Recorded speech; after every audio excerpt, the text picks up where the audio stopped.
Well, the number one question I get in the comment section is the difference between the Tormek SG 250 stone and the Win's equivalent stone. This is the first opportunity I've had to use the Win stone for a period of time. I had several of the Tormek stones on the shelf, and I finally used that supply. So here's the deal. The Win stone is a 10-inch stone, so was the Tormek stone. This is just a worn out one that I just removed, and the Win's gonna go on in its place. Now the only differences between these stones is the center groove area on the stone. Other than that, they're the same.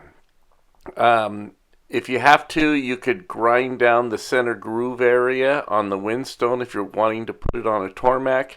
This stone is pretty soft. You can see that it scratches. That's an aluminum angle, and it made a mark in it pretty easily. The Tormek stone is the same thing. What I do with the Tormek stone is I put on a thick washer that fills up the little recessed void, and that solves the problem. If you look at this, it's not quite a 1/4 inch, maybe 3/16 and a 1/4 inch, somewhere in there. And you just have to fill that up and you're good to go. You can swap them back and forth. This is the washer that I use.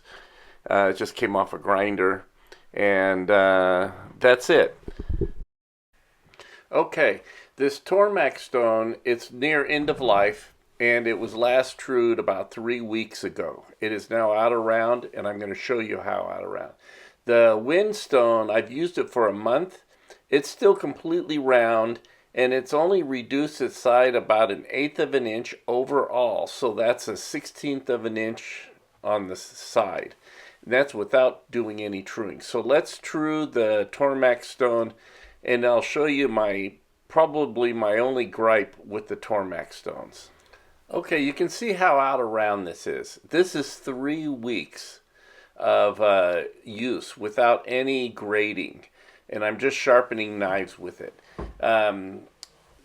Generally, I let this go a little longer, but because I have to do this, a little more than once a month, it's the cause of a lot of stone loss. So you can see how the scratch marks only hit the high side until you've completely got scratch marks across the whole stone. You can't stop. You can't leave any area undone, even though you can see your stone going into the water tray. So just back and forth is probably going to be 10 passes. If you notice, the arm goes up and down. My right hand kind of braces that so it doesn't get a harmonic going. Once you get a harmonic going, it's kind of hard to stop that. But here we go. I measured this stone at the beginning, and we'll compare the measurement to see how much we lost. I'm not sure what it's going to be. Probably be under 1/4 inch, maybe a bit less, since I'm doing it kind of earlier than I normally would. I set it down one number. On the Tormek, there's a gauge. I'm not quite sure what the numbers represent, but it just puts it down a small amount. Go back and forth. I go kind of as quick as I can go. It leaves it coarser, and I just do a little bit of cleanup with my grading stone, but I don't take it all the way down to what the coarse side of the grading stone will give you. I like my stones a little coarser than that. Let me speed this up.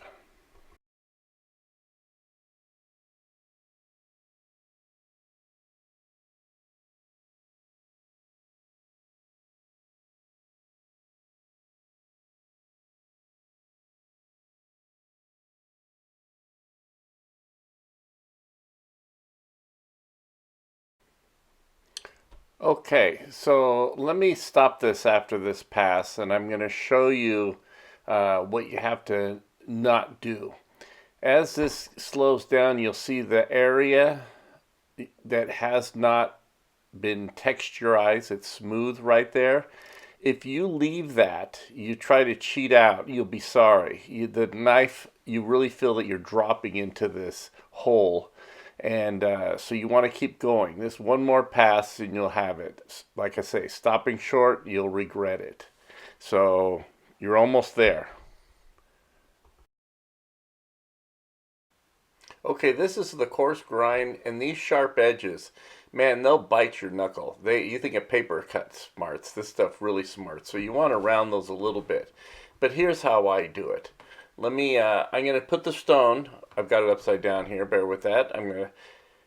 I'm doing it way at the back here. That's not where I would normally do it. The water gets all over, but I want you to see what's going on.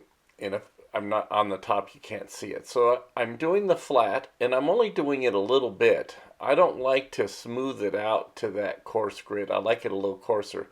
And then the edges, the way I do it is, notice I'm doing a little on the top, and then I'm rolling to like a more of a quarter radius on the side, and just a little on the top, so it kind of feathers in a little more. I find this better matches the knives with the finger guards, and this is kind of what the stone turns into if I don't take the corners off. The sharp corners really dig into the fingers guards. You don't want to leave that. But this works out pretty good. So that's what I do with my edges every time. Okay, so after truing it up, this stone is now down just under 3/16 of an inch overall measurement, not on one side. And that, over the life of the stone, that's about 3/4 of an inch of stone that I lose to the stone going out around. Again, some of these hardly do it at all. Most do it about this amount, and some do it even more. And those are the real annoying ones because the stone really goes away fast. Now the whinstone, I only used it for a month, but I'm not seeing any out around. So I'm kind of thinking it's going to have less of that problem.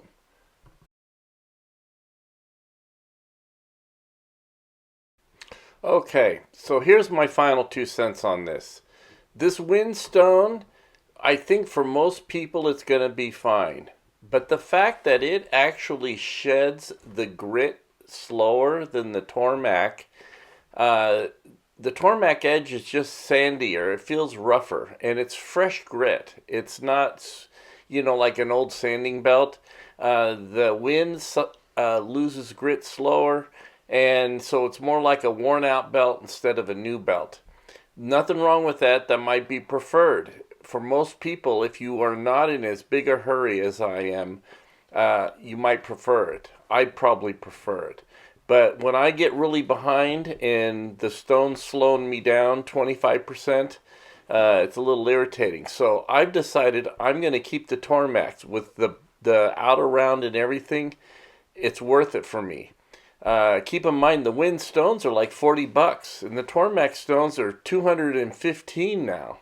So there's a big cost savings as well.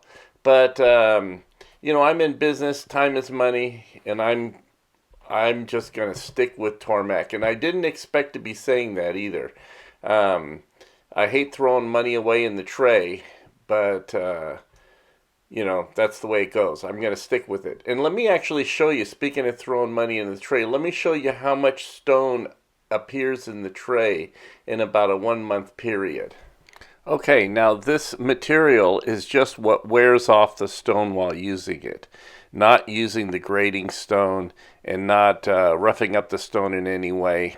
So the win, this is off the win, and it's a little pile about like that. This is what I get off the same time period on the Tormek. Considerably more, double, maybe 2.5 times. Much more aggressive, leaves fresher grit on the outside, and that's why I'm sticking with the Tormek stone. Okay, so before I button up my trailer, I just want to show you something.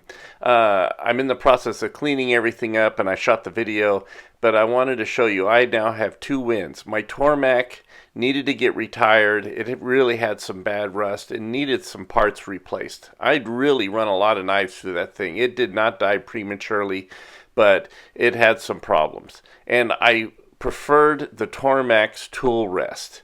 just the quality, it's better. So I harvested both tool rests and modified them onto mine. So that's certainly not necessary. The Wen tool rest works fine. Tormeks is just better.